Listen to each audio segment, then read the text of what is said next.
here. So to start us off this evening, it is my honor to introduce to you a very important community activist. I've had the honor of working with him. His name is Keith Baraka. He is a San Francisco firefighter, and I also have the opportunity to serve with him on the San Francisco Democratic County Central Committee, the DCCC, where he is vice chair. So Keith Baraka, the floor is yours. Thank you, Chair Campos, and warm greetings to everyone. And I'm really excited to be here to introduce one of my favorite elected officials here in San Francisco, DA Chesa Boudin.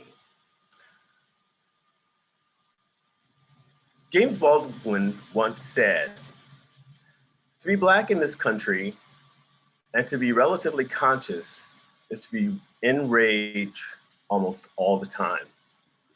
I learned long ago, one must morph this rage into something meaningful, something useful.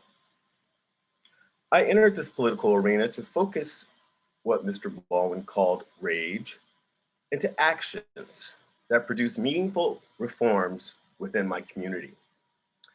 It is my sincere belief DA Boudin embodies the qualities that help turn the rage into better outcomes for folks that look like me and my colleague, Chair Campos, Black and brown people. I met DA Boudin at a coffee shop near my home here on the West Side one rainy afternoon at the beginning of his campaign. Honestly speaking, I was doing my due diligence as I thought I was headed towards endorsing one of his competitors. Boy, was I off base there. But I quickly changed my course after our meet and greet. During our chat, the DA presented his vision and philosophy. He spoke of and delivered a brilliant description of why he was entering the race, and I was riveted beyond belief. I was impressed with his delivery and passion for the things he described.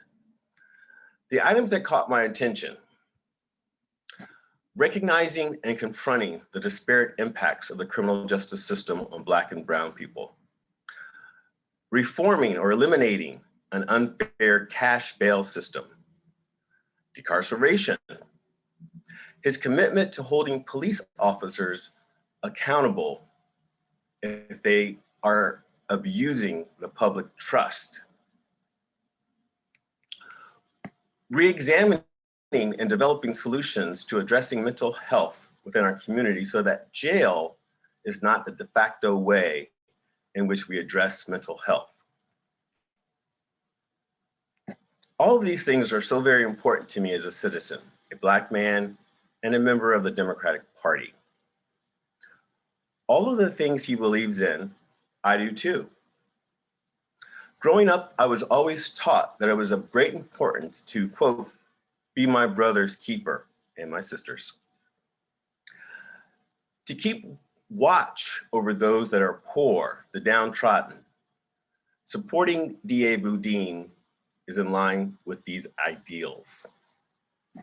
Thank you, DA Chesa. I'm proud the citizens of San Francisco elected you to this position. But I'm not just impressed by the candidate, I admire him now as our elected official making good on his promises. I embrace the reasons we elected you to this very important office, and I would like to thank you for all that you have done to make our system more equitable and just. And with that, I would like to introduce you to District Attorney Chesa Boudin. Thank you so much, Keith, for the warm and generous introduction. And thank you all for being here with us tonight to discuss the state of justice in San Francisco. It has been an extraordinarily challenging year for all of us. I was sworn in a little over a year ago, and little could I have imagined the challenges and obstacles we'd face, the ways in which the world around us and course, San Francisco would change seemingly overnight. Really, just within my first few months, we saw a pandemic take over our world and our country and our city and change everything about our lives. Many San Franciscans lost their jobs, and some lost their homes or their shelter beds as well. So many businesses in our city, large and small, have been suffering, and many have had to close down permanently. Many of us are balancing working from home while also trying to handle childcare or teaching our kids at home schooling. Too many lives have been lost in San Francisco and around the world. And of course, the emotional impact of COVID remains ever present as we continue to struggle with fear, isolation, and grief caused by the pandemic. COVID-19 wasn't the only defining moment of 2020.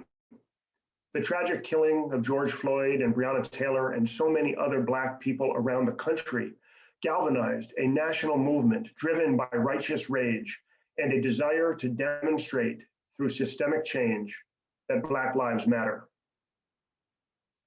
With these devastating events, we have also found opportunities for change. Despite the obstacles, our office has historic accomplishments in the past year, and I am confident we will continue to grow stronger in the year ahead.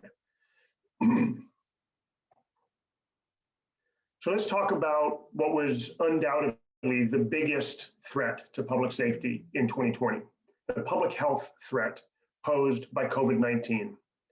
When the pandemic started in March, public health experts, including San Francisco's own Director of Jail Medical Services, warned us that we had to act quickly in order to reduce the local jail population to prevent an outbreak of the virus. If not, we faced an epidemic within the pandemic. An outbreak in the jails would affect not only the hundreds of people living in the jail every day, but also the sheriff's deputies and the medical providers and the custodial staff and all of the broader community that those folks go home to at the end of their shifts.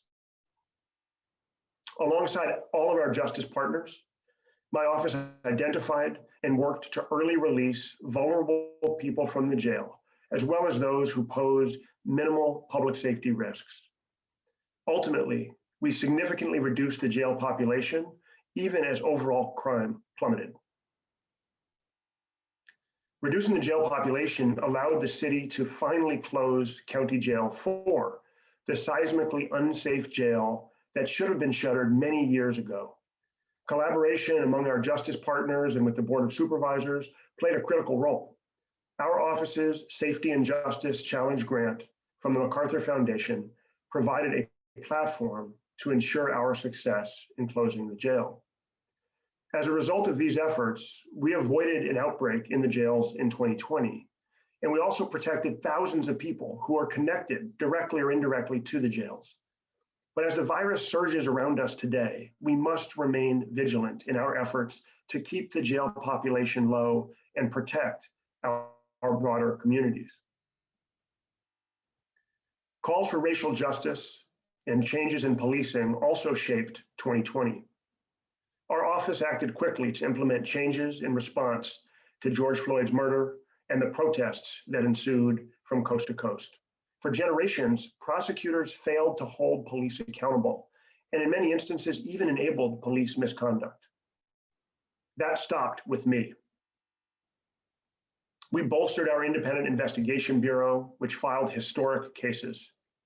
We filed the first ever homicide charges against an on-duty San Francisco Police Department officer for killing an unarmed Black man. We also filed a case against a police officer who beat a Black man, also unarmed, with a baton, even though officers had not witnessed the man commit any crime. We have and will continue to prosecute officers who violate the trust that we put in them. But it's also important to recognize and remember that we have also worked to quickly announce when we are not charging officers. Police have a difficult and often impossible job, and we will support officers who during stressful situations on the job use lawful force. Our bold policy reforms have gone much further than just police accountability. We've implemented policies to stop racist pretextual traffic stops and limit the use of status enhancements, which have disproportionately impacted Black and brown people and perpetuated mass incarceration. We resentenced the last person on death row out of San Francisco, effectively abolishing the death penalty for San Francisco. We implemented parental diversion so that we're not punishing children for the sins of their parents, and because we recognize that we are all safer when parents are at home taking care of their kids rather than confined to cages. We remain committed to ending the criminalization of poverty. We made history during my first few days in office with the boldest, most progressive cash bail policy in the country. We eliminated our office's reliance on money bail. We recognized that there is absolutely no relationship between the amount of money in your pocket and the risk you pose to public safety. And so we replaced a wealth-based system with a risk-based system. We moved to end cash bail, and now we see others around the country following suit. I remain steadfast in my commitment to dismantling racist practices and building a legal system that respects the poor, empowers the oppressed, and treats no one as above the law. Our Victim Services Unit has partnered with numerous others to provide safe and discreet housing and transportation for survivors of domestic violence and sexual assault who can feel trapped during shelter-in-place orders. We partnered with Supervisor Dean Preston for a pilot program in District 5 to offset the costs of small businesses repairing their windows broken by vandals. With your support, I hope to expand that pilot and make it citywide so we can support all of our small businesses during a historically difficult year. We also formed a pilot program with the Medical Examiner's Office to expand toxicology testing for survivors of sexual assault so that evidence can be collected and tested in a much broader time frame. I'm pleased to report that there are now no untested rape kits in San Francisco. In 2020, my Victim Services Division helped crime victims and survivors obtain more than $1.1 million in compensation and more than $120,000 in restitution orders from the court. I am proud of our victim-centered work. I will continue to demand more resources from City Hall for victim services. It is high time that we put our money where our mouth is and invest the savings from closing jails in crime prevention and victim services. My lawyers have been pretty busy as well during the pandemic. Last year, we filed well over 4,000 new adult criminal cases. The General Felonies team is really the core of our litigation practice at the DA's office. In 2020, because of COVID and court closures, the General Felonies team could only complete 5 jury trials and 188 preliminary hearings. Yet the team was assigned over 1,700 new criminal cases. Homicides are the most serious cases that we handle, with the greatest harms and of course the greatest consequences for those accused, and therefore have been and remain our top priority. In 2020, our homicide team secured indictments in 3 murder cases, one of which I personally presented to the grand jury. I wanted to advance an old case that had languished for years without so much as an indictment or preliminary hearing. This was a significant improvement, 3 indictments over years past. In 2019, for example, the entire office failed to secure even a single grand jury indictment. Our hardworking misdemeanor lawyers' average caseloads rose from around 150 per lawyer in 2019 to nearly 250 cases per lawyer today. Let's be clear, that is too many cases for one attorney, no matter how hardworking, and it is clear that we need a budget that allows us to fill our existing vacancies, a budget that gets us to the same staffing levels we had before I took office.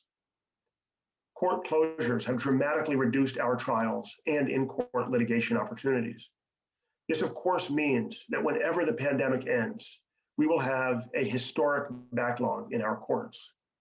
To help get ahead of that backlog, I've been rolling up my sleeves and pitching in whenever possible. I've staffed arraignment courts, and I've even litigated individual cases myself. But really, it's about our staff. Time and time and time again, our staff have risen to the challenges presented by a new virtual workplace and by the pandemic's constantly changing orders. Thanks to our IT and our support staff, we have managed to convert virtually all of our thousands of open paper case files into electronic case files. This is a tremendous and long overdue accomplishment that was achieved during an unprecedented, challenging time.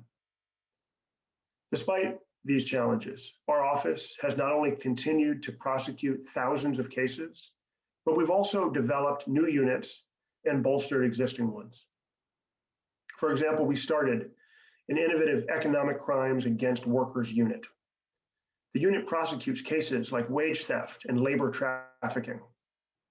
This year, the unit brought suit against DoorDash for systematically misclassifying its workers in a case that impacts more than 300,000 workers across the state. The Economic Crimes Against Workers Unit is leading the way in protecting the most vulnerable employees, those who are particularly at risk during the pandemic. We also formed a post-conviction unit, which, among other things, has identified and expedited the release of people serving extreme draconian sentences who have strong reentry plans and present low risks of recidivism. This unit has helped secure the early release of approximately 40 people after resentencing them after, in most cases, many decades in prison. We also formed an innocence commission. The commission is made up of volunteer experts to review cases of people who may have been wrongfully convicted. We want to make sure that no one, not a single person, is serving prison time for a crime they did not commit. In addition to all this advocacy in courts, we've also prioritized outreach to the communities that we serve. Our AAPI community members have been particularly victimized and targeted by hate and xenophobia during the pandemic. I condemn violence and hateful conduct of any kind. Our office has held numerous trainings on hate speech and hate crimes, and we have a dedicated hate crimes district attorney. I've also attended numerous events in support of the AAPI community, both over Zoom and in person. We've also begun appearing bi-monthly on Tsingtao Radio so that I can hear directly from our Chinese language constituents about their public safety concerns. We're really excited that just yesterday, the office launched a new community liaisons program. It's allowing volunteers from our office to liaise and represent and engage with every single city district. The idea is to engage our community with as many platforms as possible so that our work is known and understood, so that we can hear directly from the communities and the people that we serve. I host weekly Facebook Live events every Wednesday at noon. Last month, for example, Chief Scott joined me to discuss policing and how our agencies can work together more effectively to promote public safety. I continue to host monthly town halls and to answer questions directly submitted by our constituents. If you've got questions for me, please join us. Our next town hall is February 4th, and we'd love to hear from you. We also have an office podcast called Chasing Justice, so stay tuned for season 2 of the pod. Throughout the pandemic, despite rising unemployment and social isolation, crime is down by historic margins. Overall, crime was down by nearly 24% in 2020 compared to the prior year. Now, I want to be clear. My office cannot and does not claim credit for this decline in crime. The pandemic has changed everything about our society, including, of course, crime trends. And so we also need to remember there are some important categories of crime that have gone up, including homicides and burglaries. The increase in homicides follows years of record lows, and it's also consistent with trends we see across the country. Neighboring cities here in the Bay Area, for example, saw their homicide rates jump far higher than ours. But even one homicide is one too many. The significant increase in burglaries is also a serious problem. Our office takes burglaries extremely seriously, and we file charges and prosecute the overwhelming majority of cases that police clear. I'm working together with Chief Scott to improve prevention, detection, and accountability. I know that despite the significant overall reduction in crime in 2020, the pandemic has made it harder for some San Franciscans to feel safe. And there may be many reasons for this. There are fewer people out on the streets, and that creates a very different feel than the busy, active streets that most of us were used to prior to the pandemic. And look, many of the people who are still on the streets regularly out in public are people who struggle with behavioral health issues or substance use or don't have a home to return to or to shelter in place in. It's also meant there's a lot more visible tents across the city as homeless shelters decrease their capacity during the pandemic.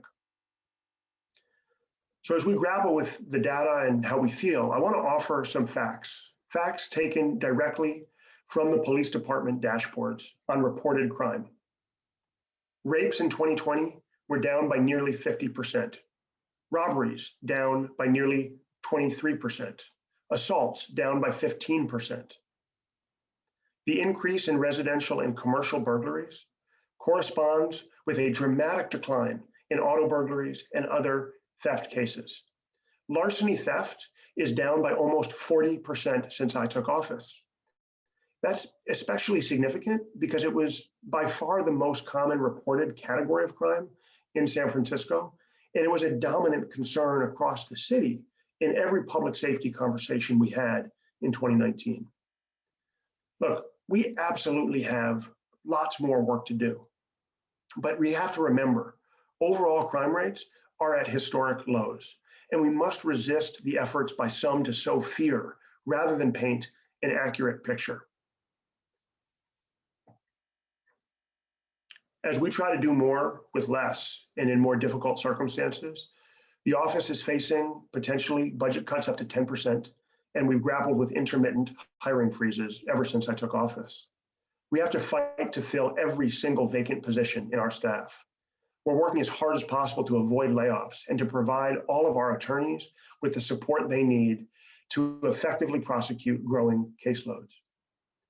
Many units are operating far below staffing, and many of our employees are taking on tremendous responsibility, far beyond what is equitable or sometimes even manageable. I will fight to get our office the resources it needs to pursue justice. Now, our challenges extend far beyond what's happening day to day in our office or in our courtrooms. Last year, we saw record overdose deaths in San Francisco, alongside a rise in fentanyl use all across the country. The situation throughout the city, but especially in the Tenderloin and Soma, has worsened throughout the pandemic as more people struggle with addiction and pain in isolation, and as help becomes harder to find. My office prosecutes the overwhelming majority of drug cases that the police bring us. We know from decades of a failed war on drugs and recent aggressive interventions by federal authorities that these approaches to the drug crisis remain costly and ineffective. Our top priority must be to save lives. With such high rates of deaths from overdoses, we need safe consumption sites and treatment on demand, and we need them now. We need law enforcement resources focused on sellers who are high up the chain, controlling the supply. We need new approaches to divert low-level sellers away from drugs. Prosecutions alone cannot fix this problem.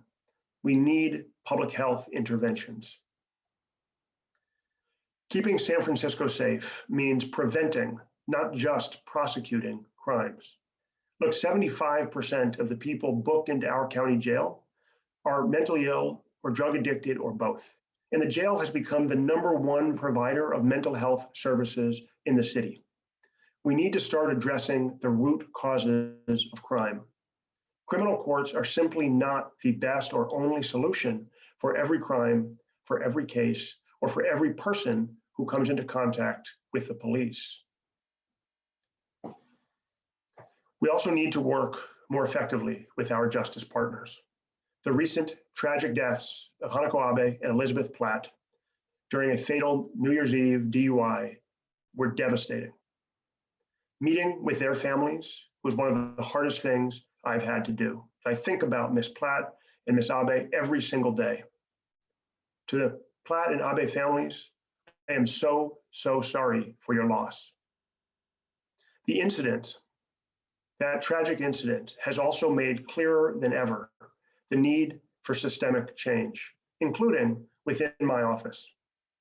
Following the tragedy, I invited the department heads and chiefs of all of our key justice partners here in San Francisco and beyond to sit down with me and develop concrete policy changes to improve communication. And we are working together to do better for all of you. Our office makes decisions in hundreds of cases every single day. Decisions to file charges in cases we can prove. Decisions not to file charges in weak cases. Decisions to defer to other agencies or jurisdictions that have more leverage than we do in a particular case. The vast majority of those decisions will never be scrutinized.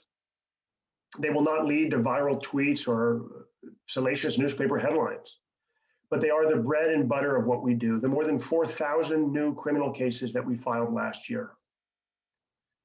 We are bound by duty, by ethics, and by law to resist the calls to lock up every person arrested for as long as possible.